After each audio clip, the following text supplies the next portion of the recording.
দাউদ শরীফের 5029 নম্বর হাদিস। عن أبي هريرة رضي الله تعالى عنه قال كان رسول الله صلى الله عليه وسلم إذا عطس তাকান আমার দিকে, নবী যখন হাঁচি দিতেন ওয়াদা ইয়াদাহু আও সাওবাহু আলা ফি, নবীজি হাঁচি দিতেন যখন তখন মুখে হাত রাখতেন। এক, মুখে যদি হাত না রাখতেন আও সাওবাহু আলা ফিহি, অথবা কাপড় দিয়ে মুখ ঢাকতেন। বলেন হাঁচি দেওয়ার সময় কয়টা করতেন নবী?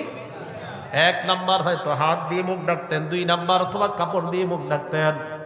এটা হলো কাজ। দ্বিতীয় আরেকটা কাজ করতেন কি, ওয়া খাফাদা, এইভাবে মুখের মধ্যে হাত অথবা কাপড় রাখার পর আল্লাহ রসুল আস্তে আওয়াজ করতেন।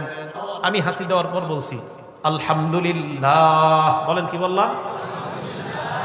এই যে আমি হাসি দিলাম, হাসি দেওয়ার পর আলহামদুলিল্লাহ বললাম, উনি আমার আলহামদুলিল্লাহ শুনলেন। আলহামদুলিল্লাহ অর্থ হলো সমস্ত প্রশংসা আল্লাহর। উনি আমার হাসির আওয়াজ শোনার পর এবার উনি আমাকে বলবে ইয়ারহামুকাল্লাহ, আল্লাহ তোমার উপর দয়া করেন।